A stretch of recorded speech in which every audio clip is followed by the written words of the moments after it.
Hey you guys, what's up and welcome back to Toe Tags Metal Reviews, and today you're getting our final review of Berserker from Amon Amarth.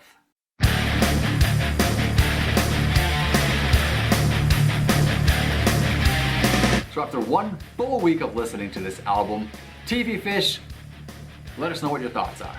Alright, so after 1 week, this album really stood out to me. Wow, like Berserker, such a cool album. I find this is one of the albums where as I was listening to it throughout the week, it just kind of got better and better.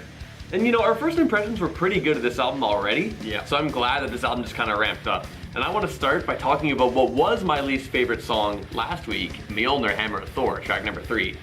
This song is rad. I honestly don't know what I was thinking last week. You know, sometimes you just have a bad reaction to a song, it's strange, but the more I listen to it, great song, awesome song. And a funny thing to note is that when I commented on it last week, I said, oh, I wish they kind of incorporated those hammer strikes at the beginning into the song. Little did I know, they actually did. If you listen closely before the guitar solo starts, you'll actually hear it. I'm not kidding, I just recently noticed that, like, yesterday. I didn't even notice that. I was listening. I'm usually the one that notices things like that, but I guess I didn't catch that one. I was listening and then it hit me like, I thought this wasn't even here. Wow. I had no clue, so that was a really pleasant surprise for that song, but Nice. The energy was present. I think that's one thing that's so consistent with this album, and it's fantastic, is the energy. Every song is badass in its own way. And speaking of that, the last track, Into the Dark, I'm not sure if I commented on it much last week, but I do want to say that this is a really good song, and especially since it's like a lot slower tempo, which Amon Amarth has slow tempo songs. Like they do that, but this one feels a lot different. Yeah. And I really like that. And I'm surprised that, you know, they have this emotional song with all the strings going and stuff, and it works perfectly well. Like, they so well executed for this band. I commented on Raven's Flight being one of my favorites, and it still is. Same with Shield Wall. I mean, both those songs are still great, but I found throughout the week, more songs were popping up, joining the ranks of great songs, much like those ones, like Wings of Eagles, Valkyria, Skull and Haiti. Like, it just, like popcorn, just kept popping out at me as it was going. Fafner's Gold, I really like. I think it's so good as an album opener. Like, just really out the gate, I think it is a good way of encompassing like what you're about to listen to into one song. So I think that was really impressive that they were able to do that for their opener. What were your thoughts after 1 week? You know what? I share a lot of the same thoughts. Like Mjolnir Hammer of Thor definitely grew on me as well. I gave that one of my lower ratings in the first impressions, and after listening to it many times, I was just like, wow, this song actually, it has a lot going for it. Right? It's got some good energy. It's just nice and powerful, aggressive. I really like it. There's a few songs actually that grew on me quite a bit, but there's also a few songs, two in particular, that I kind of kept feeling were falling more flat every time I listened to them. And those are both songs that are back to back. The Berserker at Stamford Bridge, track number 8, and the song right after that, When Once Again We Set Our Sails. I feel like that's a low point of the album. It's definitely a bit of a cool down period, which is okay, but it just, they don't do it for me. Right? And I don't really know what to expect more from it. Maybe have one song that's a cool down and then ramp it up on the next one. They do redeem themselves with Skull and Haiti and Wings of Eagles, which are both phenomenal songs. Wings of Eagles I actually have a love-hate relationship with because I love how the song starts. I love the riffs of the song, but the chorus of the song I find is extremely bland and annoying. So it's like I listen to it, I love it, and then the chorus comes on, I'm like, oh, I almost want to skip it. But I don't, and then I just kind of get back into the grooves, get back into the verses, and I'm okay, and then the chorus comes on again, I'm like, I just don't like the choruses, they suck. My own opinion. I share the same thoughts with you for the last song. Very different feeling for Amon Amarth, definitely with the strings that you added, the violins, the cellos, whatever they have in there, but perfect for an album closer. On the brighter side of things, Raven's Flight's still one of my top songs. That song's epic. Fafner's Gold, love it. Crack the Sky, love it. But my number one song is Shield Wall.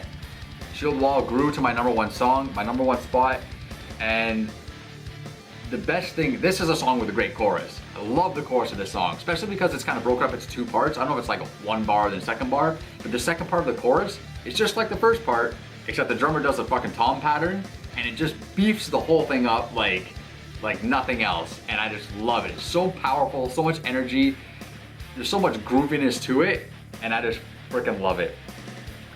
As for the rest of the album, there's different things that I liked and didn't like. Like Ironside, I think is a great song. I think it's got great elements to it, but there's also elements about it that I just really don't like, and I'm just like, I could have done without that.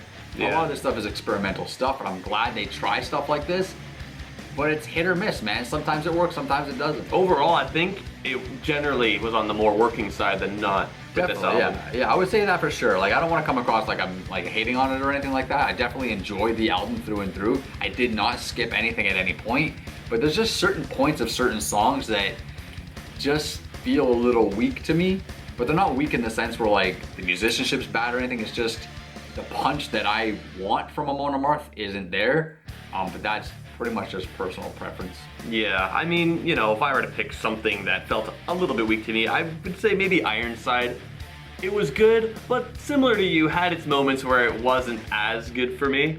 I'm not a huge fan of the outro. Well, it's got that like little talking part at the bridge or whatever, which is a little bit weird. It was cool on a first impression because it's like, wow, what's this? We haven't seen something like this on this album yet. But then the more I hear it throughout the week, I'm like, okay, it staled out for me. Yeah. That being said, it's only like a small blemish on what's still a pretty cool song. Yeah, exactly. But like, that's part of my issue is that those small blemishes kind of happen for me personally on a lot of the tracks. And it takes a track that could be like a great track and just knocks a couple points or a point off of that, you know, just because it has that little experimental thing on it, or, you know, maybe a guitar solo that's a little bland. That's another thing that this album falls a little flat on, was guitar solos. You know, considering that, and we talked about that last week, I honestly forgot about how much that bothered me. Because last week we said, oh, you know, guitar solos, like imagine if these had crazy guitar solos that would really elevate them, they were a little bland. I wasn't really thinking of that as I was listening to it throughout the week. So while I can agree that, you know, if this album had better guitar solos, it would be insane, it kind of grew to me that that's not really the point. Guitar solos isn't really the point for Amon Amarth. Like, they're not really, you know, pushing that too hard. I can agree to an extent, but I think if the guitar solos aren't the point, then leave them out. But I feel like one of the reasons, I could be wrong, but one of the reasons you probably weren't thinking about it is because the guitar solos are so bland that they just literally blend into the rest of the song and they do not stick out, they do not shine at all. So when you're listening to the music, the guitar solo kind of just comes and goes and you don't even notice it. That's the thing, like if it's that like pointless, then why even do it? If you're gonna do it, you might as well make it count, is what I'm saying, right? So, and I'm not saying the texture of the song though. It does. I'm not saying that it's useless, but I feel like if you're going to do it, put your best foot forward and make it count, right? It adds to the texture of the song, it adds to the structure of the song, all that stuff. But when it's blending into the point where you're not even thinking about it because it's just so on a level playing field with the rest of the music, then I think, you know, there's a wasted opportunity there. Perhaps. I mean, you know, I think we can maybe agree to disagree because I still think that they were not garbage, but they weren't annoying me. I find when it gets to the point where like this guitar solo is so bad, it's like, why the hell are they? Yeah. But that didn't really bother me. So I guess it didn't really get to me the way that it did for you. Cool. Anyway, with that being said, let's get to ratings. So Vile, what do you rate this album? Really like this album. I really do. It's a good album from front to end. But as I mentioned through this video, there's just these little things here and there that holding me back. Now, Amon Amarth is a great band. They've got plenty of albums that I'd probably give a toe tag to, and we've given toe tags to Amon Amarth on this channel before. They're on the list. But this album, I don't think quite gets there for me. Like I said, there's just too many things that hold it back. They were experimental with a lot of things, and I think I praise them for that, but that doesn't mean it worked. You know what I mean? So I like the fact that they tried new things, but that doesn't mean it's, you know, praiseworthy. So my rating for this album is going to be just shy. I'm giving it a 7.5. So close for Vile. Well, Contrary to your opinion, I thought this album was totally awesome. I did not skip any tracks, and it just kind of started at a good place and just grew from there. Honestly, every time I put this album on, I was excited to listen to it. It gets my toe tag, so it's really unfortunate that it was so close, but no cigar of having 2 toe tags. That being said, you guys should still definitely check this album out because it's really cool regardless. Sure. Yeah, be sure to leave your thoughts below and let us know what you think of the album, and if you agree with me, if you agree with TV Fish, or whatever your own opinions are, leave them in the comments below. That's it for this video, guys. So be sure to like the video, subscribe if you guys are new to the channel, and we'll see you guys very soon on the next one. I'm Vile Self. I'm TV Fish. Keep those heads banging.